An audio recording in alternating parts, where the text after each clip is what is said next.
Well, good evening, everyone, and welcome to Publica. Welcome to those who are in the building with us. It's great to see you here, and welcome to those who are watching online. It's terrific to welcome you as well. And I know we're welcoming people from around Sydney, around Australia, and indeed overseas. I'm told someone is tuning in from Denver, which I understand is the Denver that's in Colorado. So that's the case. My name's Michael Jensen, and I'm the chair of Publica. I'm sorry, I'm not used to reading from my phone, but I'm the chair of Publica.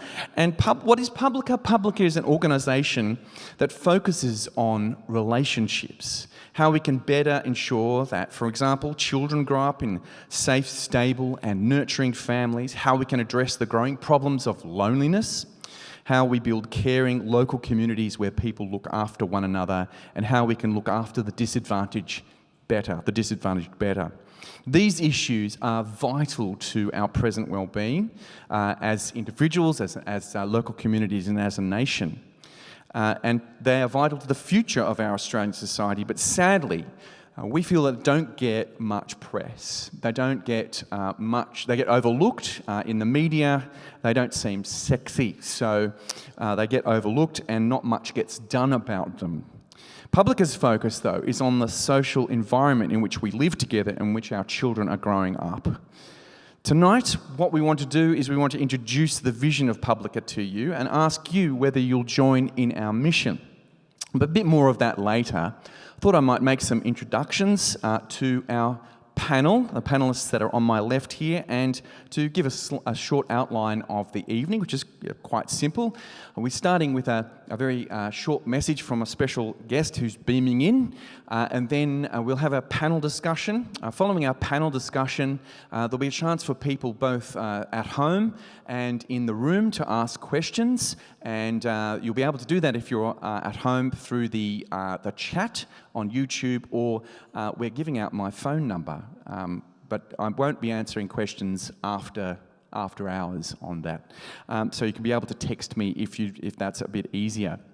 So I thought I'd first of all introduce our panellists. Our panel consists of Professor Patrick Parkinson and our two special guests for this evening, the Reverend Stuart Cameron and Dr. Kate Harrison-Brennan. And to Kate first, Dr. Harrison-Brennan is the Head of Policy and Engagement at the Paul Ramsay Foundation. A former Young Australian of the Year for New South Wales on account of her work in the Northern Territory with Indigenous communities.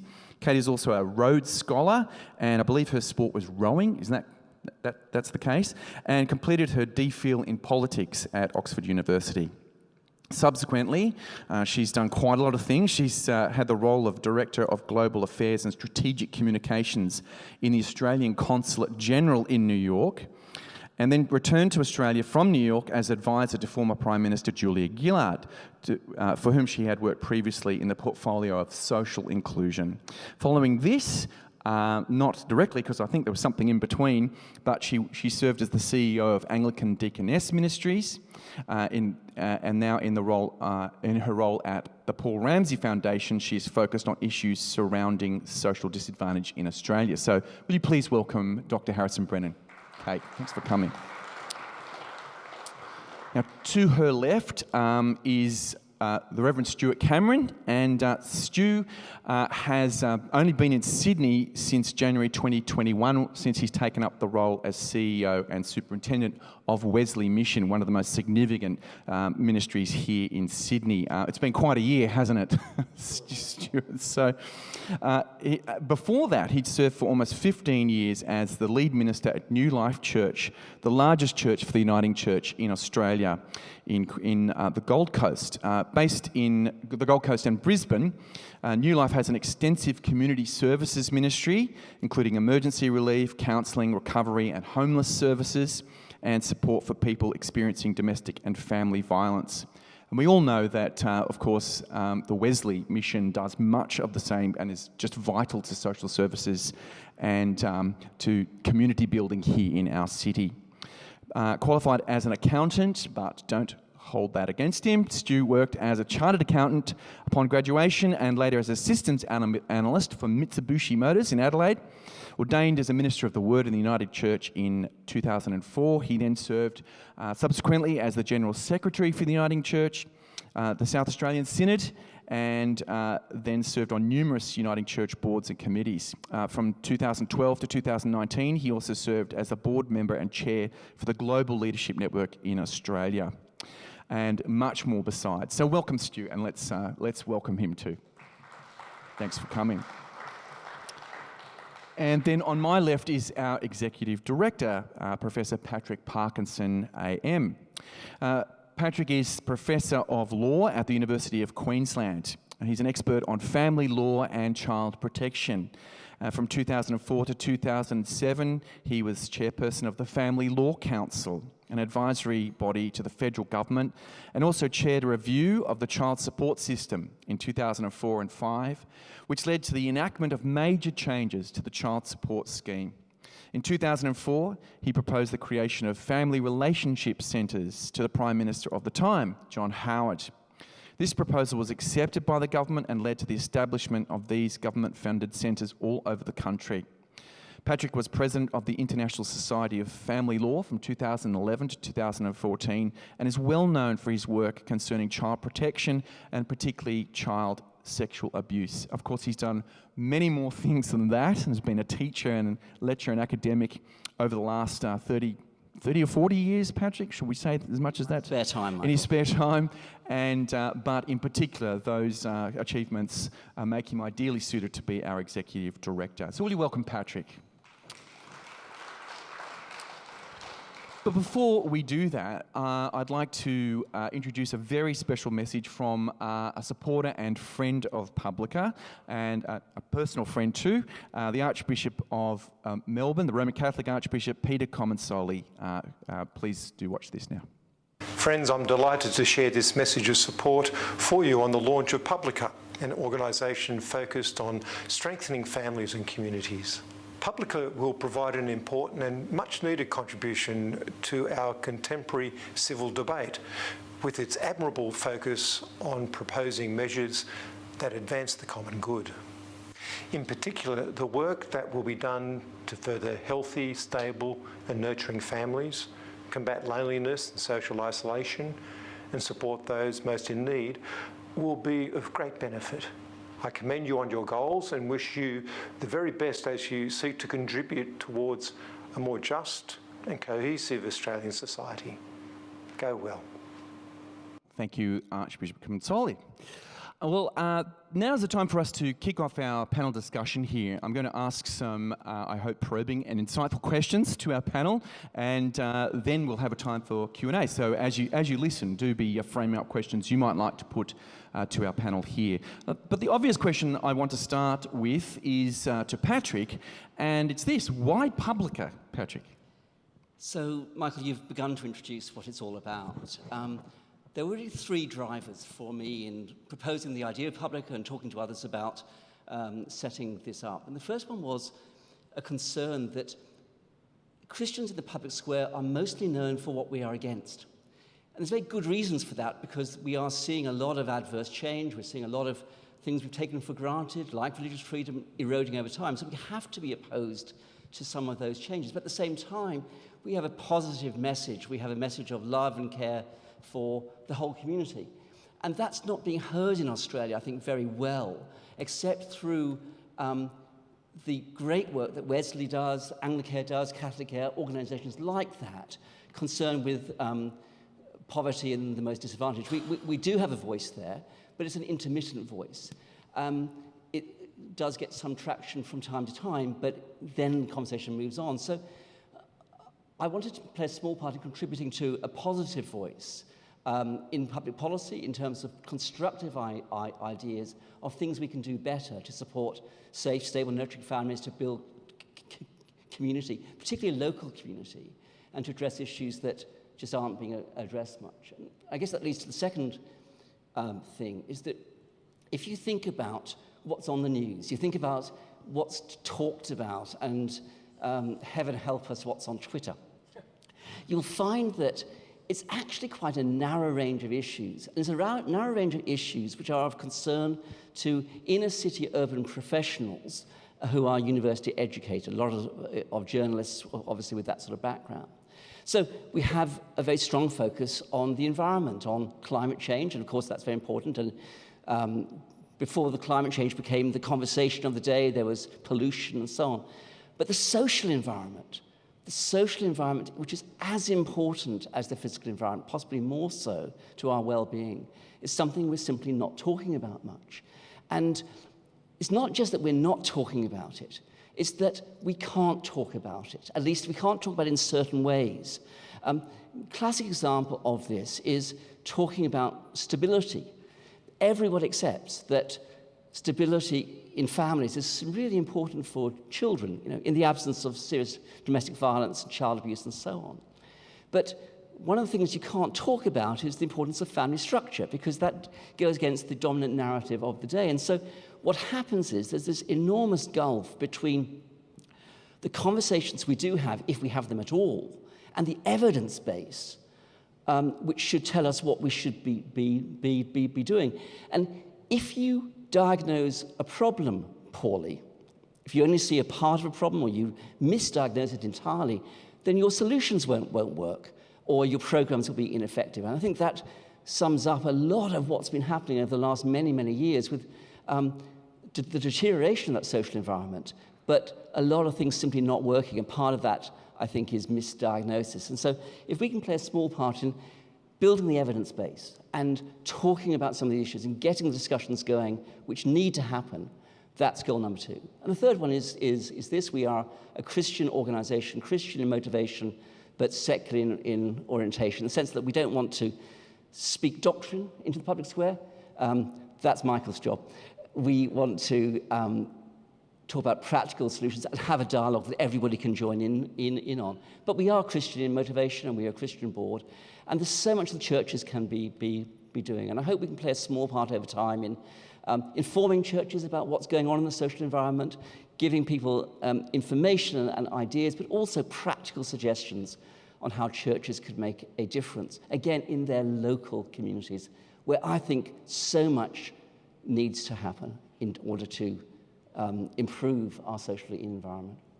I wanted to ask, Patrick, is it possible, do you think, to have a generous and hospitable conversation about these issues which seem so sensitive? I think it is, in the sense that we are wanting to talk about issues which people just aren't talking about at all. And so it's important, I think, to do so in a generous, caring, and pastoral way. And there's plenty of ways you can do this badly. But hopefully we can have those conversations around people who have a common concern for our society. And we need to cross a lot of bridges to have those conversations with some sectors in the society. So I wanted to move on to you, Stuart, because you're really very much on the coalface here, and everyone seems to agree that children need safe, stable, nurturing families. In fact, I was talking to a would-be politician just yesterday, a political candidate who said exactly this, though, it'd be remarkable. I don't think she'd ever say it in public. But what is Wesley, sadly, what is Wesley doing in that sort of space, and what's making a difference, and what would you like to be able to do better? Thanks, Michael. First of all, it's such an honour and privilege to be here tonight, and so excited about the launch of Publica. I think it's such a critical voice into this space, and anything that promotes the sort of dialogue that Publica's wanting to foster, I think, is well worth all of our support. Wesley, we have it's over 200-year history here in Sydney and across New South Wales, and much of our work to this day is around strengthening families and particularly supporting young people. Wesley, under the banner of Wesley Dalmar, which has its own history, there's a multitude of programs. In fact, in my year at Wesley Mission, such as the breadth of what we do, I'm still tripping over programs I didn't know about and things that we're doing having a profound effect. But some of the things that immediately strike me when you ask your question, for example, family preservation. So this is direct early intervention work for families who are on the edge of crisis and looking to strengthen the bonds between parents and children, between partners, etc., to ensure that they don't get into crisis. On the other side of that, of course, tragically, there are more than 20,000 young people who are in out-of-home care in New South Wales. And at Wesley, we look after about 800 of those. We have the profound opportunity of providing a supportive and nurturing home for them. So that's also something that we do, and kinship care, those sorts of things. One of my favourites is Mums and Kids Matter, which is where mums who have going through a significant mental health crisis, who are struggling to bond with their infant, their newborn baby, have an opportunity in a live-in, nurturing environment to form those incredibly important bonds in those early stages of life. And so, they're just some of the examples of that. I think what's having an impact, and where we're obviously involved in crisis care when families find themselves in crisis in a whole range of ways. But what we want to invest more and more of our time, and where I think our community needs to, is in that intervention work. Rather than wait until families are in crisis, what can we do to strengthen families so that they don't find themselves in crisis? And I think that's where government, churches, philanthropic organisations, community services organisations, where we can invest our time and our effort and energy, I think, to good effect. And that'll have a profound impact in our community. One other thing I think that we're seeing as a common denominator, and 1 in 5 children in Australia live in poverty. In a country as wealthy as us, that's disgraceful, frankly. And we know that how critical those early years of life are in terms of forming a young person and their future and the outcomes that will flow from that. And I think ensuring that families have the financial support they need to be able to provide for their young people. So we, for example, through this COVID crisis, when there was a upswing in support payments for families, we saw some amazing outcomes from that. So, for example, one of the clients we have the privilege of serving in Newcastle, she got some dental work she hadn't been able to afford for years. That improved her confidence, it enabled her to get employment, and had a profound impact not just on her but on her family. And so there's so many levers here that from government, and it's a whole of community response that's required. Government, church, community organisations, everybody coming together to strengthen families, I think, is what's so important. But early intervention is critical. Oh, thank you so much for that, Stuart. I just wanted to then turn to Kate, because you work for a different kind of outfit. This is the Paul Ramsay Foundation, but in a similar sort of area. So I wonder what, in particular, Paul Ramsay Foundation is trying to do for children, struggling families, the isolation in our community. What is making the difference, and what problems do you see the most intractable? Thanks, Michael, and it's just wonderful to see the launch of Publica. It's been a privilege to hear kind of early thoughts of it, and particularly over lockdown, ideas being tested, but to actually have a launch with people physically here and online is tremendous, and I think a really important moment to launch Publica as well. We're at a turning point, thinking about how do the most vulnerable children, their families and communities rebuild after COVID lockdowns, and what does recovery look like? How do we reform social connection? So it's a great moment to launch Publica. But perhaps if I share a bit about the Paul Ramsay Foundation, Paul Ramsay left his entire estate to form a foundation, and so when he did so, it was the largest bequest in Australian history, and that really opened the way to think differently about intergenerational opportunity, but also poverty. So if houses get passed from the wealthy from family to family, so too, sadly, does poverty. That if you grew up in a family that experienced poverty, particularly income poverty, it's so determinative of your experiences throughout life, even if you're only experiencing poverty for a very short time as a child. And so the foundation focuses on that type of intergenerational poverty, or what you could describe as cycles of disadvantage, particularly cycles that interconnect or collide with one another. So we know that it's highly predictive of a young person that comes into contact with the criminal justice system, that they will then have foreclosed opportunities and will be less likely to be able to reach their potential later in life. So we look at kind of how do cycles of educational disadvantage connect with disadvantage that is accelerated through, say, contact with the criminal justice system. And as a foundation, we're looking to support through the development of policy ideas, through conversation and through grant funding, people in civil society and organisations who are working as part of what we understand the foundation as kind of building off-ramps from these cycles of disadvantage. So it's been interesting. The common thread there was poverty and the grinding effect that has, particularly on the pressure that puts on relationships. I want to ask you, Patrick, so why are middle class people doing so badly as well at relationships, given that that, you know, if we've got a little bit more money, surely we should be doing these relationships better? Yeah, of course, that's a very, very complex question, but it does begin, doesn't it, with what we believe about relationships and what we are prepared to commit to. And I think we are seeing 50 years on the ongoing effects of the sexual revolution in all sorts of ways.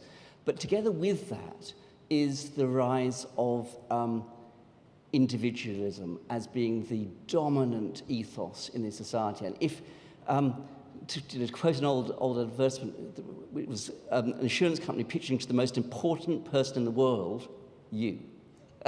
If we're all the most important persons in the world, we don't have much chance at community.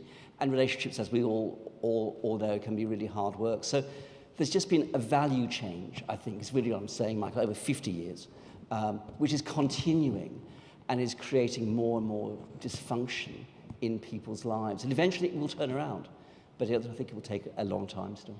So to back that up, as a question to follow that, Patrick, you argue that the social environment is deteriorating for children, that this is something that needs more focus on in public policy. What evidence do you have that the social environment is deteriorating, and what are the implications for the future of Australian society if this is the case? Well, let me give two statistics, two canaries in the coal mine, if you like. The first one, which Kate and Stu will know extremely well, is the number of kids who, or the proportion of kids who are in foster care or out-of-home care. The numbers in every state and territory over the last 15 or so years have increased by something the order of 250 to 300%. And that's every state, it's every territory, it's the Australian Capital Territory. So over what period of time was that? About 15 years. It's been a constant increase. And going back longer than that, actually. From 2000, I've been tracking the figures. And it's putting enormous pressure on the foster care system, out-of-home care. We are leaving kids with families who just shouldn't be left there because we just don't have alternatives. Now, what's going on with that is not just that more kids are coming into care, that's certainly true, but fewer kids are leaving care. You see, if you have a child you have to remove from a household and you can't return them within 6 months, the chances are they're going to be in the system for the longer term. That's the sort of, so if you can make a short-term intervention, yes, but what we're seeing is parents, usually mums, because dad's off the scene, with multiple very serious problems, mental health issues, alcohol, drugs, relationships characterized by severe domestic violence, all of these problems, and they're just so intractable that it's very hard to return the children back. So that's canary in the coal mine number one. Canary in the coal mine number two is the proportion of all children whose parents will separate by the time they're, say, 15 to 17 years old. And let me say, I have gone through a marriage breakdown. I've been a single dad. I've been in a blended family.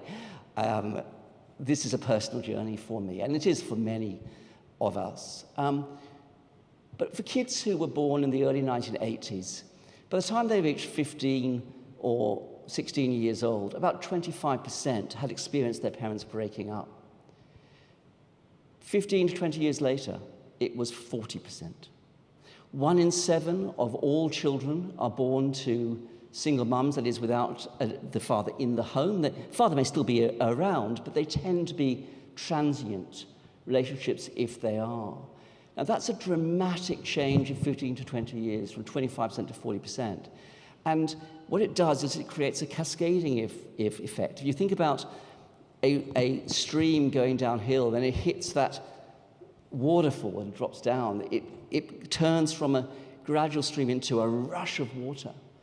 And I think that we are seeing the cascading now of social deterioration, and that's going to have all sorts of implications, not least for people's mental health, which is also clearly deteriorating as well. And I guess I might just, before I go on to the next question, I wanted to ask Stu something here, but about churches and their role too. But it's worth saying that going back to a more legislative or legal kind of binding of people together, I don't think anyone thinks that that's the way, but there needs to be some kind of incentive and help for people to stay together. Is that what you'd argue? Yes, and it's very easy to go for simplistic solutions, like reversing the law on no-fault divorce and those sorts of things. That's not going to cut it.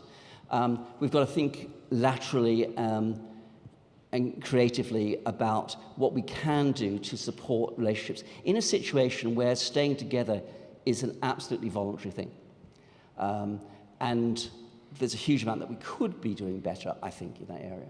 So over to Stu, you're both the head of a large welfare, I don't know how you do it, you're head of a large welfare organisation and the pastor of a church at the same time. Now, where do you think local churches could make a difference in their communities to support vulnerable children and struggling families? Does this have to be done by professionals, professional social workers and counsellors, or do we in the local church have a role, we pastors and those who are with us? The short answer to that question is no. It doesn't have to be left to professionals, although the professionals are incredibly and critically important. And I think the church is already playing a vital role in providing social capital into our culture and cohesion. I'm a recovering accountant, is how I describe myself. And after that, I was a pastor for 15 years in a local church. And I saw the power of churches being these communities of hope and transformation. And their ability to provide extended family and a tribe for people to belong to. Now, I lived on the Gold Coast for 15 years, a very transient community. People coming and go. Everyone's from somewhere else. And so there's no extended family networks or little extended family networks. It's a very young city. And so people would gravitate towards church, sometimes spiritually yearning, but many of them craving community. And so one of the most profound ministries in our church, a very simple ministry that many churches do, was our playgroup ministry. And about 160 families every week would connect with that community, and still do to this day. And what I learned very quickly... You need a really good cupboard. You do, to store all that stuff. Exactly. But what I learned there was, through conversations with mums and other carers, is that this ministry wasn't so much to the children, it was to the parents. And providing this opportunity for people to connect who are desperately, or many of whom were feeling desperately lonely and isolated. And so I think churches have this opportunity to really strengthen families in that way of providing that community, that extended family that many feel disconnected from. One of the books I read a number of years ago that had a profound impact on me that speaks of this across the church's history. Rodney Stark wrote a book called The Rise of Christianity. And he spoke about the transformative effect of these house church movement in the early centuries of the church, and how they were compellingly attractive to the surrounding culture. That people gravitated towards them in a culture where there was a lot of violence and poverty and a lack of social cohesion, tribalism. There were these beacons, these communities of hope. And I think the church at its best, when we are infused with gospel hope, if I could use that churchy language, can provide that. I think it's incredibly important.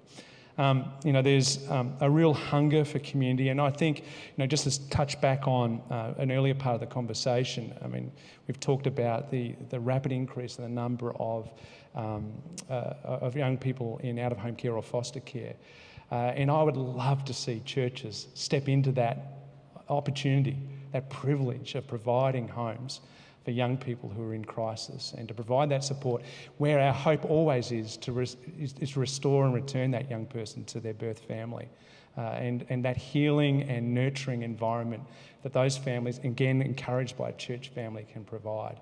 But I think local churches of all sizes, shapes and doctrinal backgrounds can have a profound impact on their local community as communities of hope and transformation. Well, that's a really inspiring vision. Although I'm a little tired, I'm a little kind of exhausted hearing it. Yeah. I mean, pastors are feeling a bit exhausted in church communities, and we're a bit disconnected at the moment. How are we going to do it in the next few months, even? Yeah, well, it's a really good question. I mean, Wesley, we have 11 congregations. Sorry, this isn't personal therapy. No, we're navigating that very question ourselves. I mean, it's interesting. And there's a Wesley mission, there's 11 congregations a part of our church family. And, I think,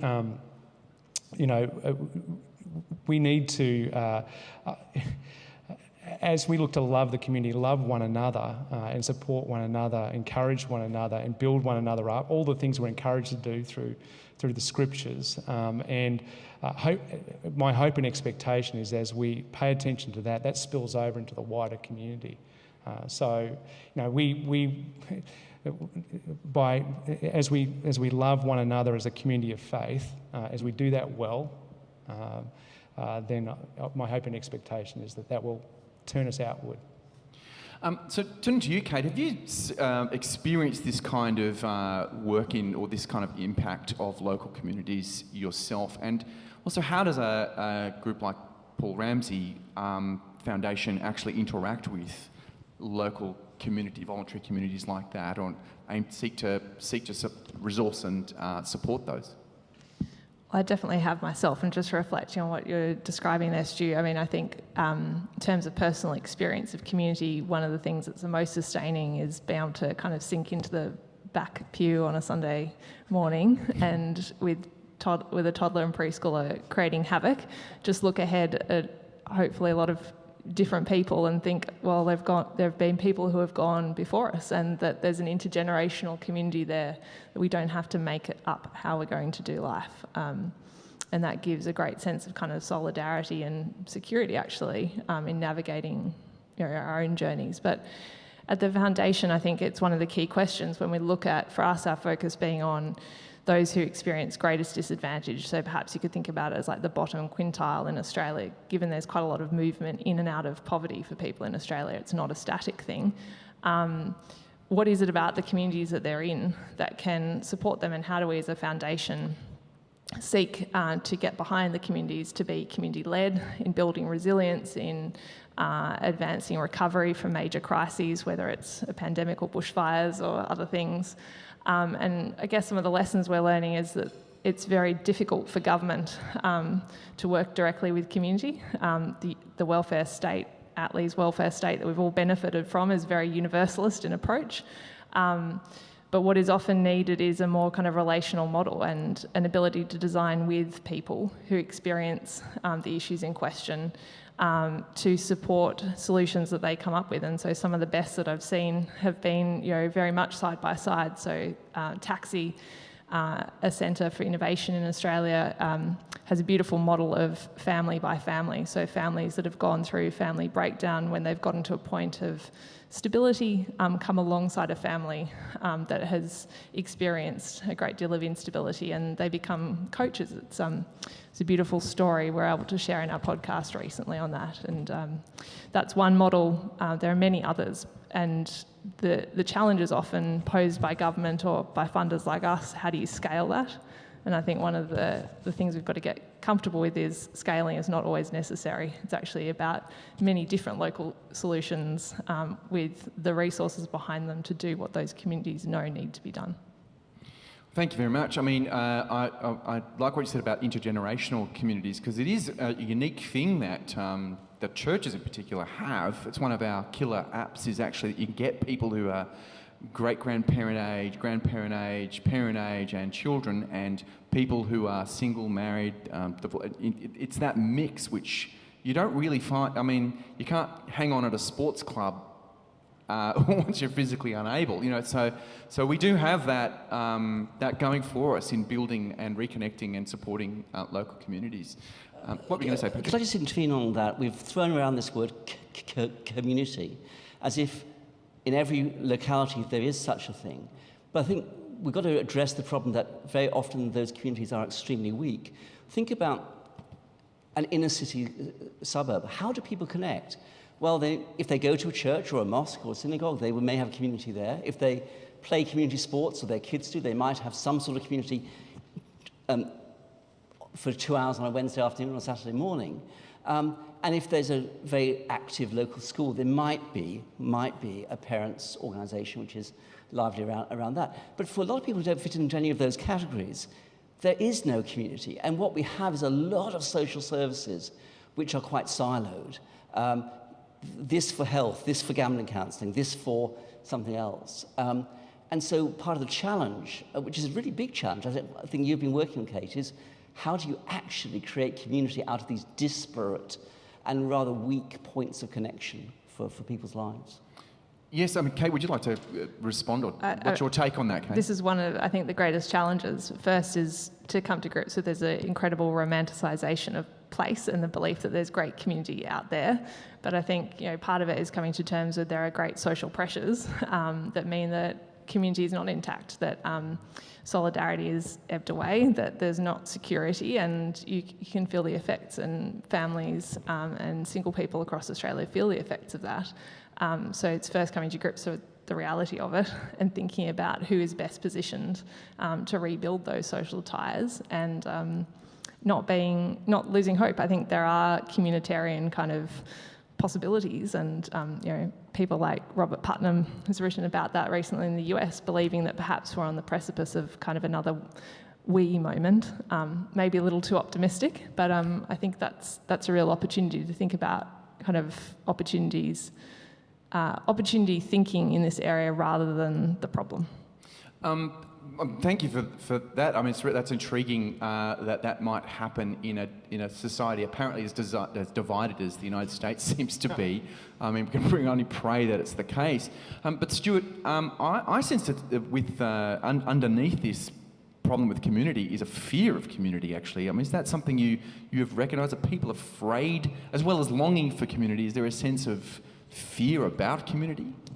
We've certainly find ourselves in an era of heightened tribalism. There's the fear of the other. I think othering of people who are different, and I think that plays out, obviously in social media and other ways. And so that leads to anxiety about connecting with others, perhaps. But I still think there's, perhaps I'm being hopelessly optimistic here. I think there's a deep human yearning for connection. As a pastor and someone who's been gripped by the gospel, I think that's the primary one, of course, is with our Creator, with God, and with each other, that we're created for community, and that in the absence of it, there will always be a deficit. And so even if people can't articulate it, it's there. It's latent. And so, yes, there's all sorts of barriers to it. There's fears and anxieties about what that might look like. And there's a fear of sometimes people have a fear of letting people come closer. But I think it's still there. And I think, I'm optimistic enough to think that we can, as church communities, as community services organisations, can be a catalyst for providing that for people. And back to Kate, perhaps, what does Paul Ramsay Foundation think on this issue about building community support and resilience? And especially, I mean, you mentioned a kind of holistic, not one size-fits-all sort of approach. I guess my fear then is that how do we make sure that things are covered? That's the benefit of government is its universal approach, isn't it? But if we've got a sort of mixed economy approach, how do we make sure that, or is it just we kind of do the permaculture thing, just kind of do as much as we can and hope that things are covered? It's such an interesting question. I think, it's one of the great benefits of the type of welfare state that we have, that there is a lot of coverage and there's a lot of good targeting as well. But what we're missing often is the ability to mobilise the hands and feet. So I think traditionally in Australia, it's been organisations such as Wesley that have provided the hands and feet of charity, have brought community together. So for us as a foundation, we're curious about what does that look like for the next generations in Australia, and how might we contribute. There have been in that journey, we've responded when the bushfires hit and worked with incredible institute at Monash University to set up a very long-term program to which communities could choose to join to rebuild and to be led by them as to how they wanted to recover first and then rebuild. And so I think that set for us a path of learning to be led by community and not seek to lead community. We've also seen great examples of people who have been affected by some of the issues that can be very difficult if experienced in a life journey, like those who find themselves to be expecting teens. When we've seen a great example of an organisation led by someone who themselves was a parenting teen, it's been really significant to see the model of community that they're able to form. And it's caused us to think about how do we support models of, say, what would be described as collective impact when communities get together and seek kind of community-led approaches to tackle some of the biggest social problems, and to think about how they can best be supported and what can be learnt from it. But I think to your point, Michael, about does that introduce a problem that people fall between the gaps? It could do, but the fact is people are already. There are people who 3 to 5% of Australians already live well below the median income and are not moving, don't have social mobility. And so actually finding very tailored solutions that are meaningful to them and are led by them is essential. And I think in doing so, we're actually ensuring that people aren't lost between the gaps of the safety net that we do have. So turning to you, Patrick, what can Publica do? I don't know, Michael, but I hope I'll have an answer in a year or two. I think what we want to try to do, Michael, is to provide some thought leadership to talk about models that appear to be working. Let me give you an example I've come across fairly recently in Frome, in England, a little country market town in Somerset. The local GPs realised how much time they were spending talking to patients who really didn't have a medical problem. They had a social isolation problem. And they set up a network in which they got just a small number of staff who could link people who were coming to the surgery to groups or organisations or whatever where they could have community. So instead of sitting down and talking about what drugs they needed, it would be, how can we help you over your social isolation? And what are you interested in? Well, there's this group here. They started off with just a directory of where were the groups in that town and beyond which people could join. So that's an example of an innovative approach which can break down things. Another example, I was just talking to a local pastor in a city community just the other day, and he was saying how roughly 1/2 of the new people who come to his church come through a divorce care program.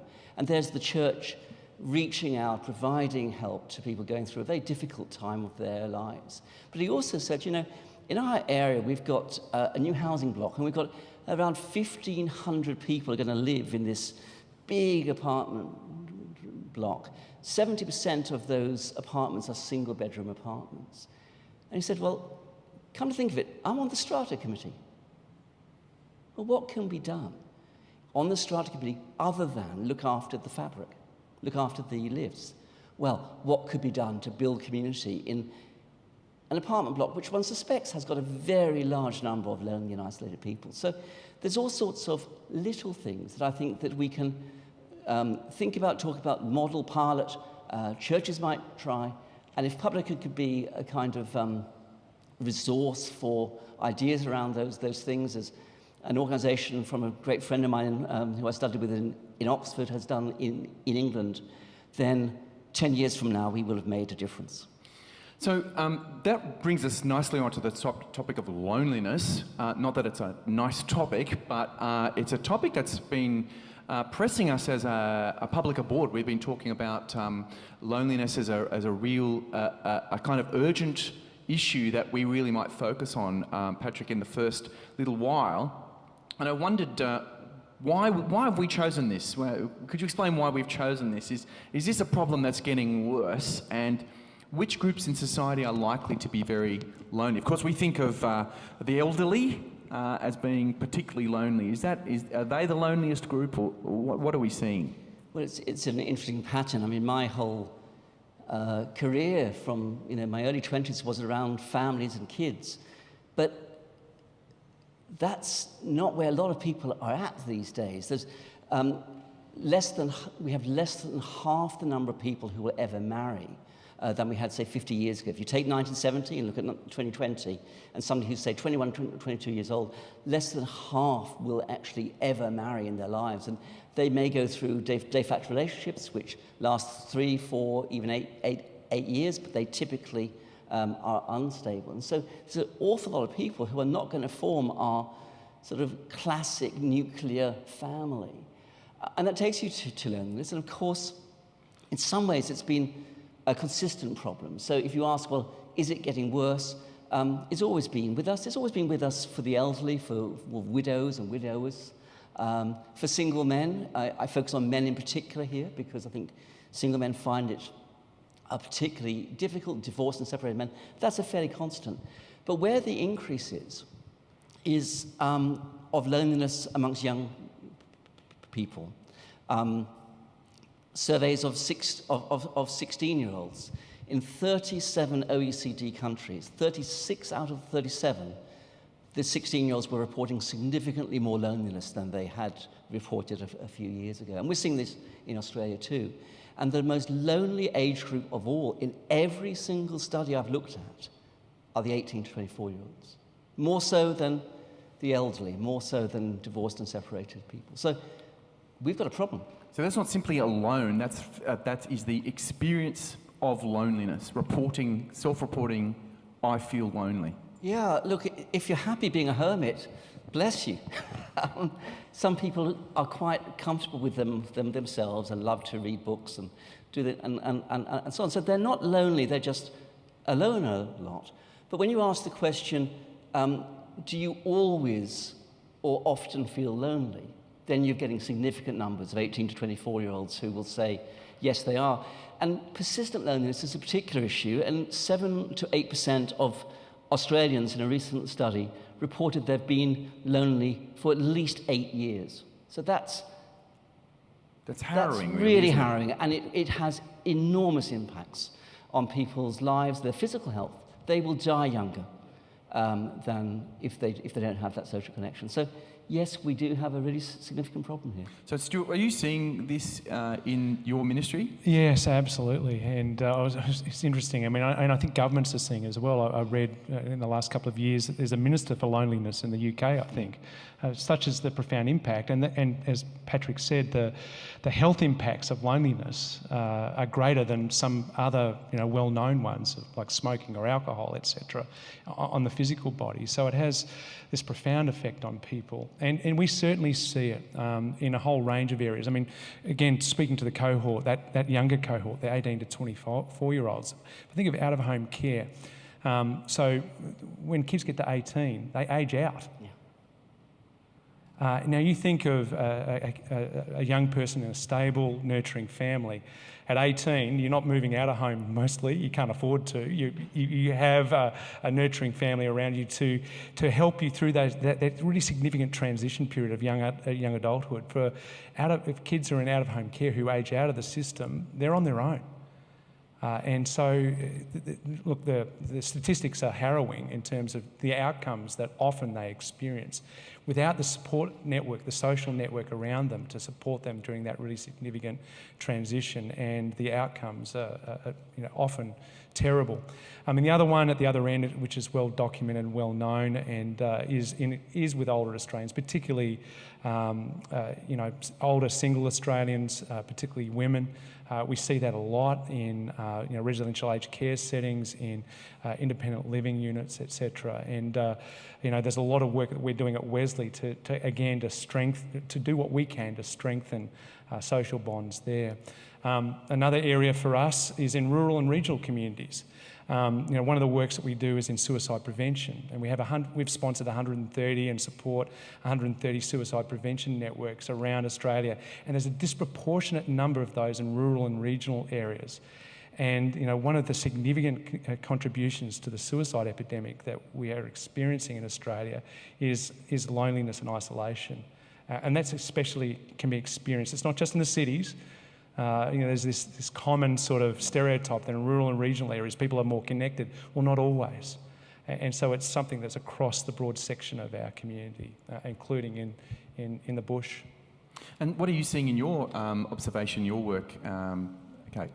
I think that's a really important point that it's not always people in regional, rural areas that experience greater kind of sense of belonging and community. It's sadly not the case. And so something that's really struck me through one of our research partnerships, say with the Melbourne Institute, has been just the effect of your placement within community on the likelihood of you moving in or out of poverty over time. And just, I think that's a very clear kind of statistical modelling of the way in which we are all socially embedded, and the social conditions affect us greatly. It speaks to the social ties that exist there. And so there are particular issues to look at when we think about loneliness in my role, when it comes to people who are experiencing disadvantage, particularly children, how that loneliness within a family might affect the child. We know, for example, when there's income stress, that it can often, when it endures over time, create toxic stress for parents that then affects the child. And so when there are not the social supports around a family that we might be imagining are there, but are in fact not, it means that the family is kind of buffeted in those situations, and the loneliness can have a profound effect on their children as well. And so it's something that I think, Patrick, you've spoken about it as being a pandemic of loneliness, and I think it's something that we really need to be paying attention to, particularly as we come out of the COVID pandemic too. Just interesting on that. I mean, one of the things that struck me when I came to Wesley, I read a lot of our history, as you would expect, and I hope I would. And in 1961, one of my predecessors, well known here in Sydney, a legend, Alan Walker. I live in the Manse, where he took the call that led to the establishment of Lifeline. And in that same year he took that call, in 1961, he wrote about the lonely crowd. Speaking about modern society of 1961. Now we're talking more than 50 years, or 60 years ago now. So it's really interesting that he saw in his era what we're experiencing, I think, in even more magnified fashion today.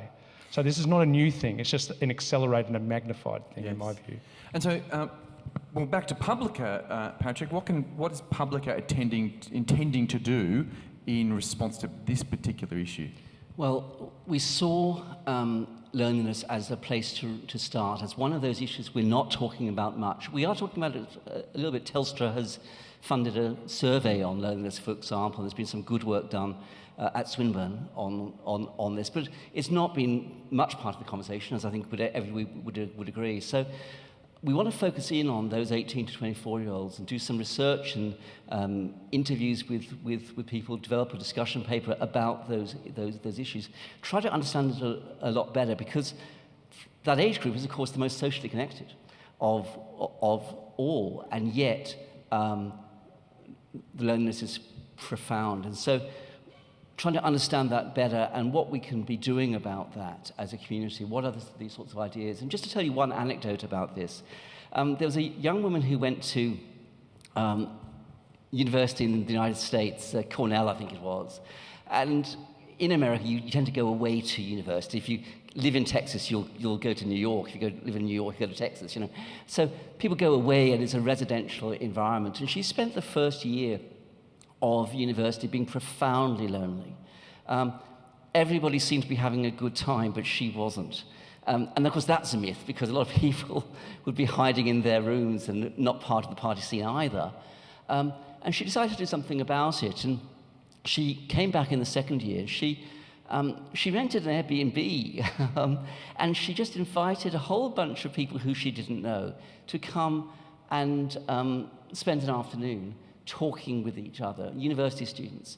And she began the discussion by saying, what in your life is going really well? And what are you struggling with? And just going around the room and getting the conversation going.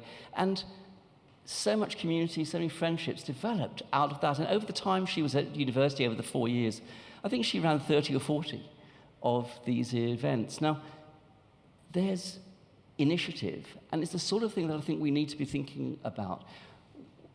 Whenever you go on, as you do on the Drum and these other programs, the conversation is always what the government can do. Well, I wish the Minister for Loneliness all the best, but honestly, there's probably not much that governments can do. And the solutions need to come from us. They need to come from working on ways to be a community of neighbours.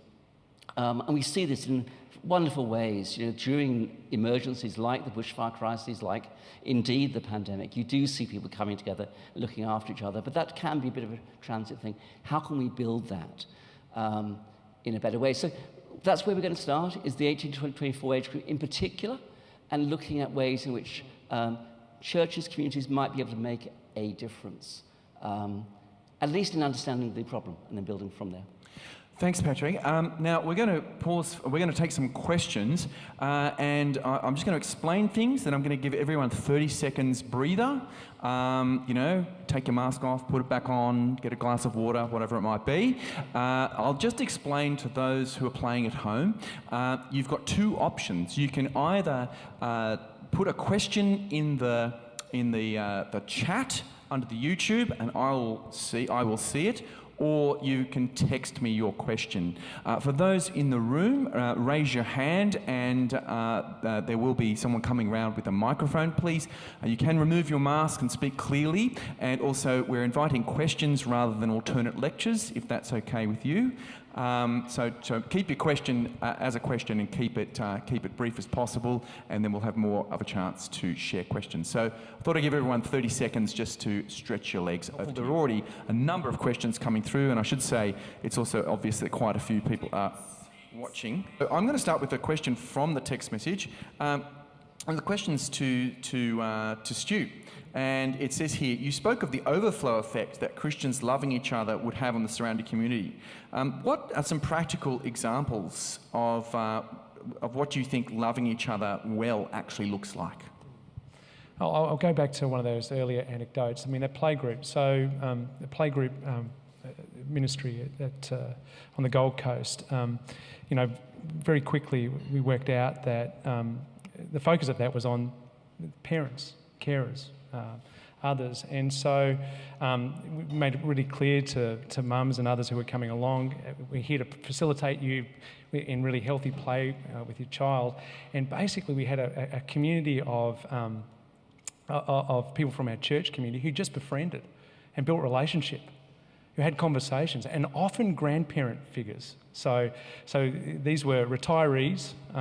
We were a multi-generational church. Retirees who just invested their lives in these young mums often, and just built relationship with them. And I think it had a profound impact on many of them who made connection with them, and through them with church and with faith, etc. So I think that's one way.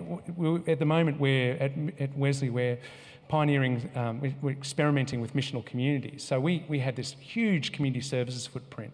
And often, you know, this is one of the challenges that we have. Our word and our deed ministry, which we're well known for, is not as integrated as it could or should be. So we're looking at, you know, where we have our deed ministry, which is often in places where the church is not thick on the ground, it has to be said, and how we can leverage that footprint and build community there. A community that is contextualised to that particular place. And so that's one of the ways we're experimenting there, and that will require people who are of faith to invest their lives in a place and love each other well, and out of the overflow of that, connect with people there, and particularly in the community housing settings. I mean, Patrick alluded to this before.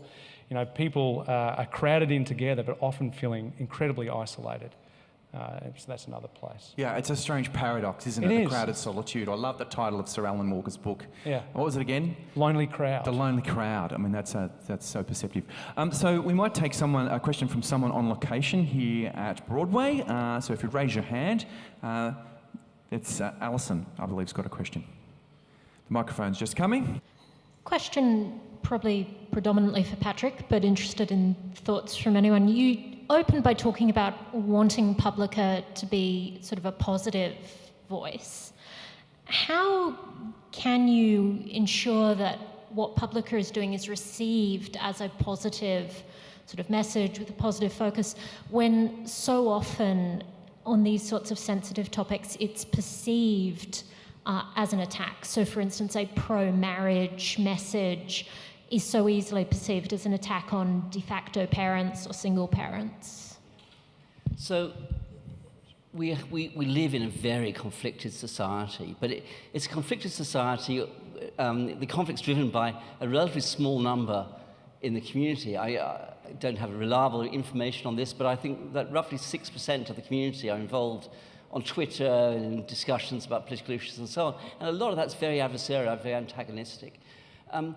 I don't see Publica being involved with culture wars. I don't think it needs to. I don't think it should do. We have a common humanity, and we want to be speaking into that common humanity. Everybody needs social connection. Everybody needs healthy, supportive relationships. These are not issues on which we are divided. And if you start off with a wedge, you're going to drive people away. But if you start off with what our common concerns are, what our common needs are, then I think we can, in a loving, caring way, have a dialogue in which we are all sharing the same goal.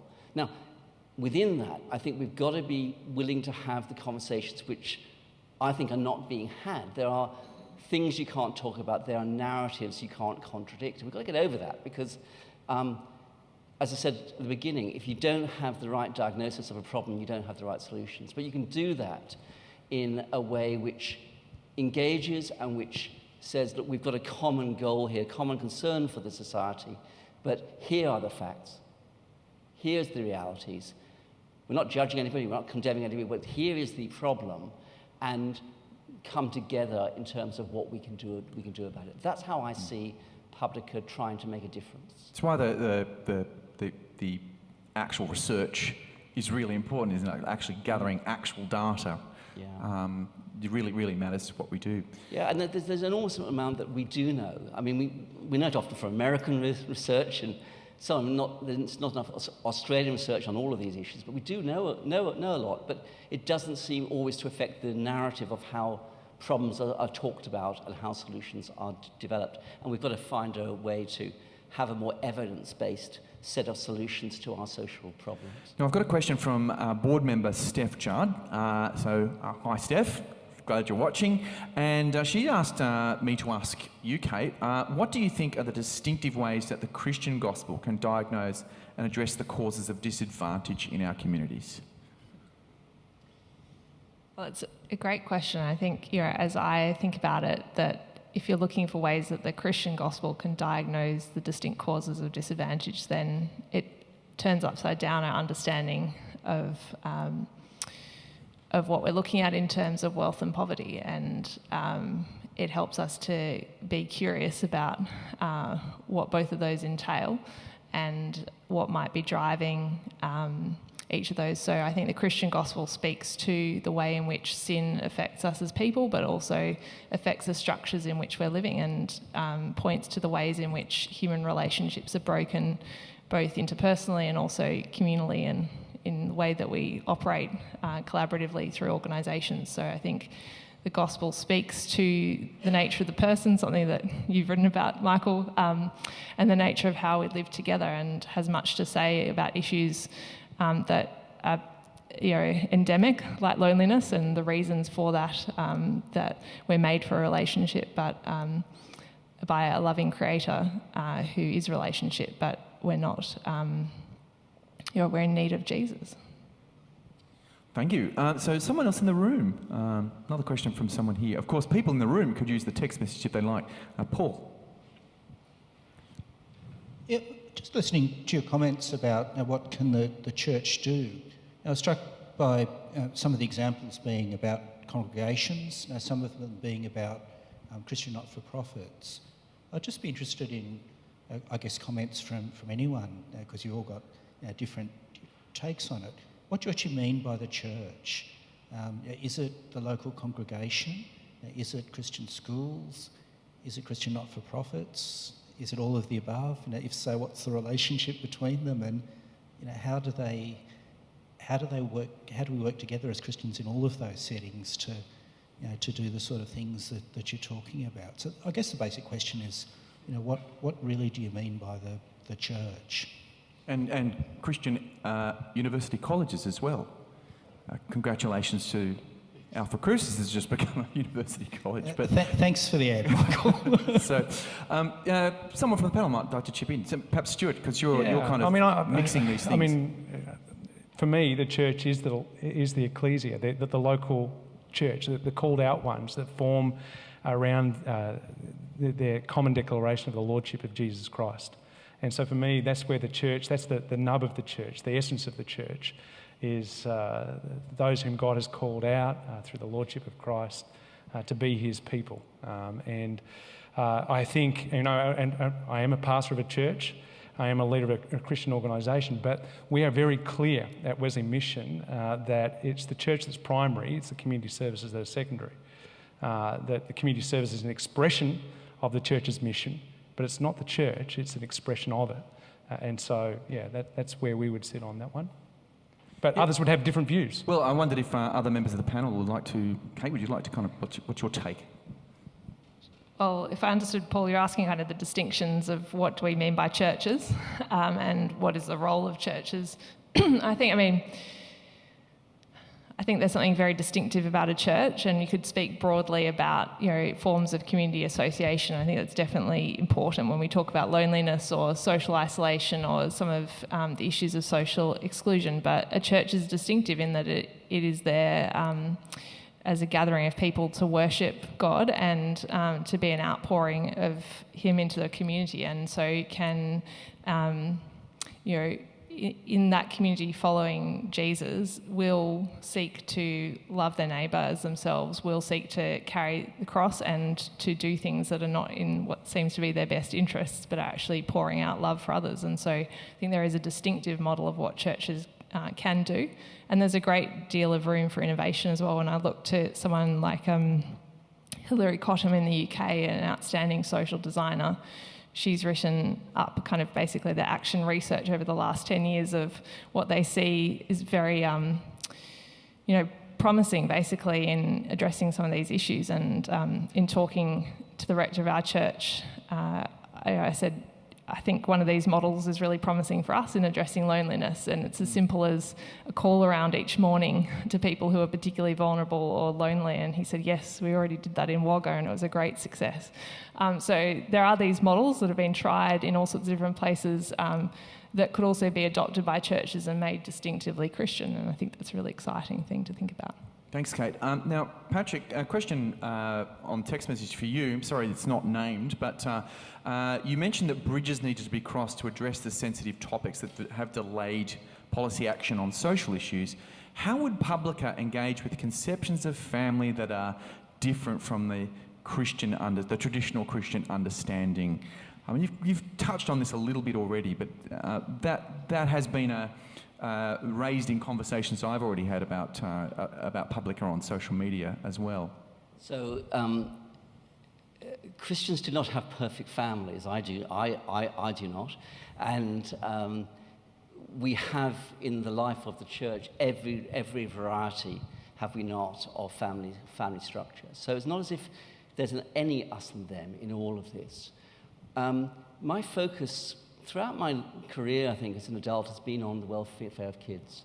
And I think you can start with that common value of what makes a difference to kids, what helps and what hurts. And that's a conversation which I think we can all share, whatever the family structure might be. And we've got to look after people and care for people in the situation they're in. They may be a single mum, they may be a single dad, they may be a blended family. That's where they are, and the love of Christ must reach people where they are at, not offer to them some perfect model which is unobtainable for them or which they would love to have had, but just hasn't been their experience. We don't have to be divisive. Some people like to be divisive, and I think we've got to overcome, and that's part of the building of the bridges, and say, no, we don't have to argue about this. We have a common concern about the welfare of kids. So someone else from in the building. Yes, Michael Lawrence. When we know that gambling, alcohol and drugs are the greatest destroyers of family, will Publica be taking any sort of position on those destroyers? It's not our job, in my view, to take positions on anything. I think it's about working towards constructive solutions which may just make a little bit of difference, and that's good enough. There's excellent work being done, not least by Wesley and many other large organisations on those issues. I don't see that we need to add our voices to voices which are already very clear. Patrick and Stuart and Kate, we mentioned that the question says, why do you think that young men disproportionately suffer from loneliness? Is that actually reflecting what you did say? If it is true, why do you think that is? Or you were particularly saying young people, and then you mentioned men as well. Just to it might be worth clarifying, and then perhaps giving some suggested causes for those. Yes, thank you. I didn't actually say young men more than young women. But yes, there is an issue around being male, and it's particularly around separation and divorce. To give you a statistic on this, women who have gone through a marriage breakup or a relationship breakup, whether married or not, the data shows are about twice as lonely as those who are in intact relationships. But for men who've gone through a breakup, they could be 13 times as lonely as married men or men in intact relationships. And this shouldn't surprise us, because if you think about what happens, true of my life, I think it's probably true of a lot of people that I know. When you're 20, you're an autonomous, you're individual. But you form a relationship, you form a marriage, you have kids, and it's very often women who are the key drivers of the social network of the couple. And that can be partly because, the man's concentrating on the career, women maybe with the very young children less so. And so when that relationship breaks up, women may well have a good social network still trouble, still damage, still struggling. But for men, it's a real loss of the community they had in an intact marriage. And so suicide rates amongst divorced and separated men are extremely high compared to other groups in the society. And I think that's the reason why I focused on men, often in their 30s, 40s, and 50s, for whom a breakup can be an extraordinarily damaging experience. Someone else in the room. I've got quite a few on the text message, so I might turn to there if no one in the room is ready. Was that you, Kate? Or was someone else? She was just waving away a fly. So now this is an interesting question for Patrick and for me, I think. It's amazing to see such a positive interdenominational effort. Do you think there are any doctrinal differences which would risk distracting or detracting from Publica's efforts? We're not going to discuss the difference between transubstantiation and the Anglican view, whatever it is. Anglicans have every view. Exactly. No. The simple answer is no. We are Christian in motivation, but we are wanting to speak into the community in a way which is not based on theology, but driven by the love of Christ. Thank you. Well, unless there's any last, I'll give the last possible question. Yes. Thank you. I have been running a teenage mothers group for about 12 years now, funded by friends and my darling husband. Kate, I was interested to hear what you were saying about teenage mums. There's a bit of a formula that I've seen in their lives, and I was just wondering whether you had any insight into that and how Publica, which is just thrilling my heart that they're so family focused. So I see my girls as completely slipping through their family network, school network. It's really sad. So any comments would be well received. Thank you. Kate, you'd like to start?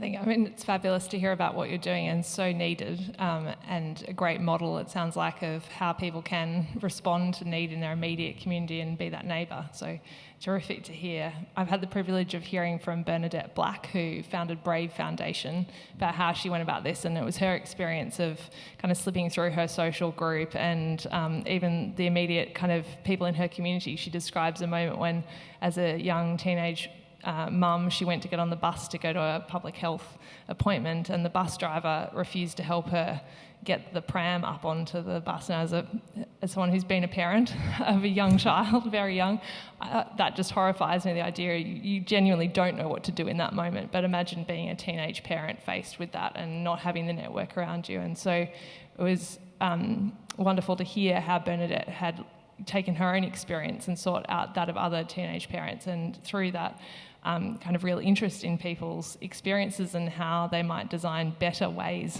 of caring for teen parents, that she created Brave. So I think it's a really exemplar of how these types of things can be created.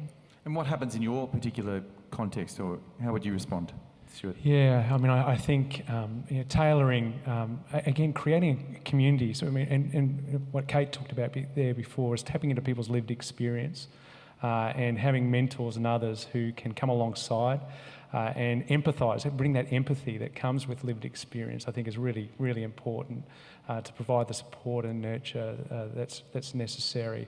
Yeah. Yeah, and Patrick, perhaps a last comment from you.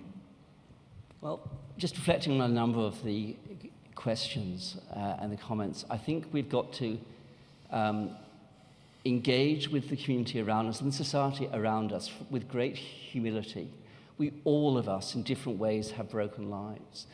And it is the very brokenness that sometimes we experience which can be a great strength, because we have the capacity to empathise with others because we've been there, or we've been there in an analogous sort of way. So it's not an us and them, it is recognising that we are all broken, we all have burdens in our lives, and being able to share each other's burdens and extending that beyond the local church, beyond the Christian family, to our neighbours and those in need. And that way we will, I think, incidentally grow the church and begin to arrest the deterioration in the social environment.